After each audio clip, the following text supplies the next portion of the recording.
ॐ विश्वानि देव सवितुर्दुरितानि पराशुभ यद्भद्रं तन्न आशुभ।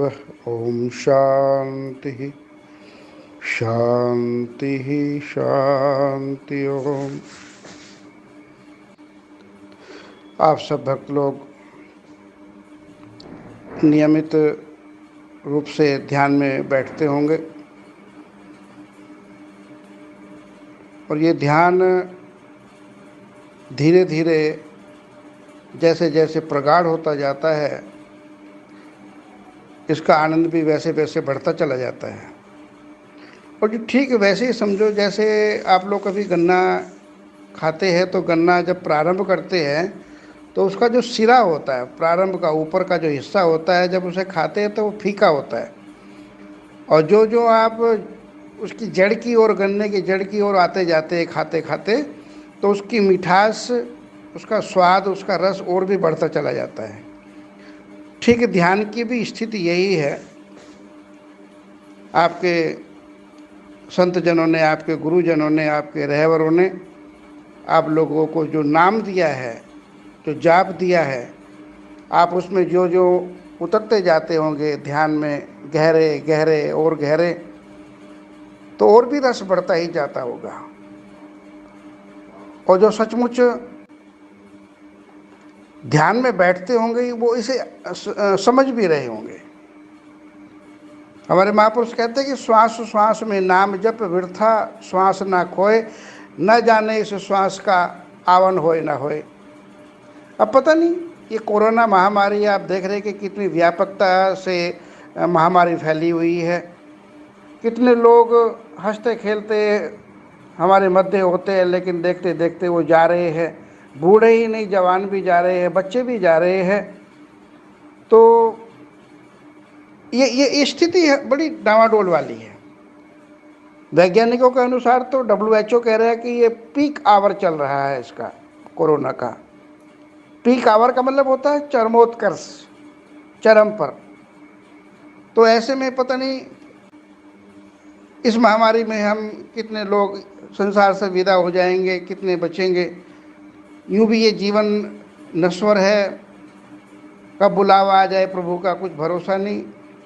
इसलिए खूब नाम का जाप करें। और जब मैं नाम की जाप की बात करता हूँ तो लोग कहते हैं कि नाम तो हम जपते ही रहते हैं। हम नाम का जपते हैं, कृष्ण जी का जपते हैं, शिव जी का जपते हैं, ओम जपते हैं, रहीम जपते हैं, और कोई ना कोई कुछ ना कुछ तो जपता ही है। बच्चों के भी तो आप लोग नाम रखते ही हैं, उनका भी नाम जपते ही रहते हैं, लेते रहते हैं। पर ये नहीं, कबीर जी महाराज कहते हैं कि कोटि नाम संसार में ताते मुक्ति ना होए, आदि नाम जो गुप्त जब बूझे बिरला कोई। संसार में करोड़ों नाम है, ताते मुक्ति ना होए, उनसे मुक्ति नहीं होती। मुक्ति होगी आदि नाम जो गुप्त जब बूझे बिरला कोई। जो आदि नाम है उसको कोई बिरला ही बूझता है। भगवान जी के बहुत सारे नाम हैं, लेकिन एक नाम होता है उसका आदि नाम, मूल नाम, तात्विक नाम जिसे कहते हैं। कई महापुरुष उसे शब्द भी कहते हैं। शब्द ही धरती, शब्द ही आकाश, शब्द ही शब्द भयो प्रकाश, सकल सृष्टि शब्द के पाछे, नानक शब्द घटा घटा छे। वो शब्द हर घट में हो रहा है, लेकिन हमें उसका एहसास नहीं है कि वो क्या हो रहा है। जब हमारे गुरुजन दीक्षा देते समय, नाम देते समय, जब वो उसका प्रकाश करते हैं, जब संकेत करते हैं, तब हमें फीलिंग होती कि अरे ये नाम तो सचमुच मेरे अंदर चल रहा था। लेकिन बिना गुरु के ये पता नहीं चलता। ये इस शब्द की महिमा है। ये शब्द, ये जो सारा ब्रह्मांड है, शब्द ही पर आधारित है।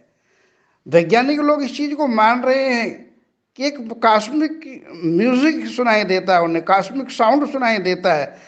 और कॉस्मिक वो जो साउंड है, जब हम उसका जब ध्यान करते हैं, ध्यान की अवस्था में, तो सचमुच हमें ये फीलिंग होती है कि ये जो ब्रह्मांड है सचमुच उस शब्द के ही इर्द गिर्द है। कई बार हम बचपन में जब बाइबल पढ़ते थे तो एक शब्द आता था उसमें, उसकी समझ उस समय तो नहीं आती थी, बाद में आई। वो आता था कि in the beginning was the word. The word was with God and the word was God, यानी कि सबसे पहले शब्द था, शब्द ही परमात्मा के साथ था, शब्द ही परमात्मा था। और मैं देखता हूँ कि गुरु नानक जी महाराज भी यही कहते हैं कि जो शब्द है, शब्द ही धरती, शब्द ही अकाल, शब्द ही शब्द भयो प्रकाश, सकल सृष्टि शब्द के पाछे, नानक शब्द घटा घटा छे। तो वो जो नाम है, शब्द है, वो सबके घट में बस रहा है। हमारे महापुरुषों ने उस शब्द की बड़ी महिमा गाई है, गुरुवाणी भी भरी पड़ी उस शब्द की महिमा से, नाम की महिमा से। शब्द शब्द सब कोई कहे, वो तो शब्द विदेह जिह्वा पर आवे नहीं, निरख परख कर ले, कबीर जी महाराज भी कहते हैं।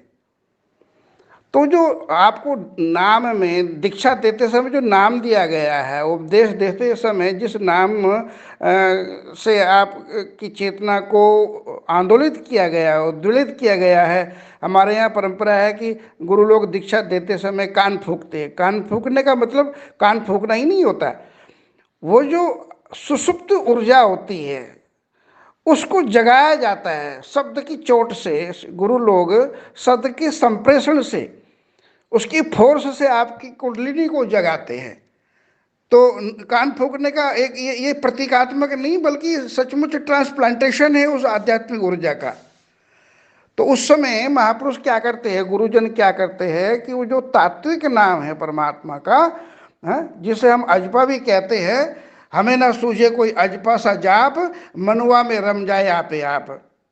वो जो अजपा जाप के रूप में कोई भी जाप हम जपते हैं, तो जपते जपते भगवान शंकर भी पार्वती जी से उस नाम की चर्चा को शेयर करते हुए शिव संहिता में, घेट संहिता में, उमा संहिता में कहते हैं, हंकारेण बहिर्याति शोकारेण विषेद पुण्य, षट शतानि दिवारात्रो सहस्त्रनिक विशतिम, अजपा नाम गायत्री जीवो जपति सर्वता। यानी कि मैं उस अपनी आडियो में उस नाम की यहाँ चर्चा नहीं करूँगा मर्यादा को देखते हुए, पर जीव जब श्वास लेता है तो विशेष रूप से उस नाम का एक पार्ट होता है, और जब श्वास निकालता है तो उस नाम का दूसरा पार्ट होता है। तो 21,600 की संख्या में इसे सब जीव जप रहे हैं। भगवान शंकर पार्वती से इस बात को शेयर करते हुए कहते हैं सारे जीव जप रहे हैं, पर हमें उसका एहसास नहीं है। उस परमात्मा का जो जो नाम है उसी को हम तात्विक नाम कहते हैं, एलिमेंट्री नेम, तात्विक नाम। अब एलिमेंट्री नेम कैसे? देखो, हम कोई जैसे अपने भोजन में एक पदार्थ डालते हैं जिसे हम नमक कहते हैं। नमक के बिना कितनी ही महंगी सब्जी हो, सब बेकार है। तो एक रसायन शास्त्री के पास आप उस टेबल साल्ट को ले जाएंगे, आप पूछें कि भाई ये क्या है, तो वो जो एक विश्लेषण करने के बाद में नाम देगा वो उसका होगा एलिमेंट्री नेम, तात्विक नाम। तो वो कहेगा भैया ये तो है सोडियम क्लोरीन, सोडियम और क्लोरीन का ये कॉम्बिनेशन है। ये नमक क्या है, ये कॉम्बिनेशन में सोडियम क्लोरीन का। तो ये है उसका तात्विक नाम। अब कोई उसे लूण कह ले, नमक कह ले, सांभर कह ले, रामरस कह लें, कुछ भी कह लें, ये उसके कहिए कि बाहरी नाम है, लेकिन जो असली नाम है वो है उसका सोडियम क्लोरीन।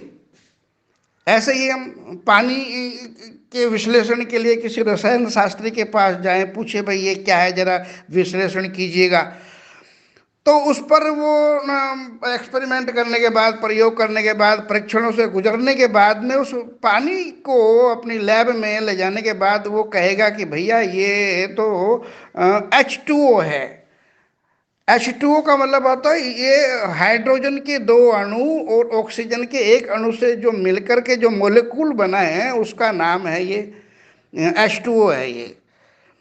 अब हम भले ही उसको बाहरी भाषा में कहते रहे ये पानी है, अम्ल है, या वाटर है, नीर है, जल है, कुछ भी कह लें, पर उसका तात्विक जो नाम है, असली जो नाम है, एलिमेंट्री जो नाम है, ये है H2O, हाइड्रोजन और ऑक्सीजन का कॉम्बिनेशन है ये। तो आप लोग जो गुरु महाराज ने आपको जो नाम दिया है उसका खूब जाप करें, खूब अनुसंधान करें, खूब आत्मसात करें। आपके रोम रोम में से वो सुनाई पड़े। सो भी रहे हो तो भी श्वसन जो तंत्र है आपका, उसमें ये वाइब्रेट हो रहा हो।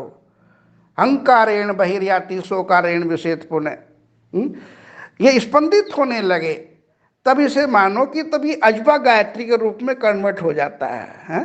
अजपा नाम गायत्री, गायत्री जीवो जपती सर्वदा, ये अजपा नाम की गायत्री है, इसे सब जीव जप रहे हैं।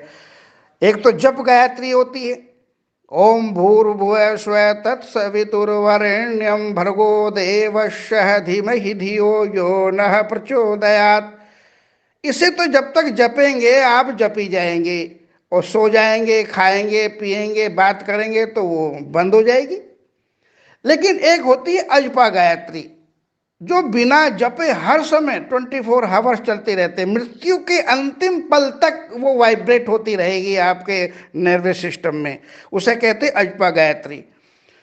तो जो नाम है गुरु माई ने आपको दिया है, उसका खूब अनुसंधान कीजिएगा, खूब जाप कीजिएगा। तो यही आपसे निवेदन है। ऑडियो हर बार बड़ी हो जाती है, इस बात का मुझे एहसास है, और हमारे परम स्नेही भक्त श्री ओम प्रकाश छाबड़ा जी भी यही निर्देशित करते हैं कि कृपया आप अपनी ऑडियो को छोटा रखें। लेकिन प्रसंग ऐसा होता है, मस्तिष्क में ऐसे विचारों का गुम्फन पैदा होता है, आप लोगों को अपने सामने मैं ऐसा एहसास करता हूँ बैठे हुए हैं, तो ये ऑडियो लंबी हो ही जाती है, क्षमा करेंगे, शायद अभी भी लंबी हो गई हो। मेरा निवेदन यही है, जो अजपा गायत्री है, नाम है, उपदेश जो मंत्र है, तो ये इसका खूब ध्यान करें, खूब जाप करें, खूब अनुसंधान करें। यही एक ऐसी विधा है जो हमें इस महामारी से ही नहीं, समस्त बीमारियों से, सवर ओखद की ओखद नाम कह नानक भज निष्काम, सारी दवाइयों की दवाई, सब औषधियों की औषधि ये नाम है। नानक जी महाराज कहते हैं कि कह नानक भज निष्काम, निष्काम भाव से, सकाम भाव से नहीं, निष्काम भाव से इसका जाप करो। यही मेरा भी निवेदन है। इतना कहते हुए मैं अपनी वाणी को यहीं पर विराम देता हूँ। बोल सतगुरुदेव भगवान की जय। हरिओम। जय सच्चिदानंद।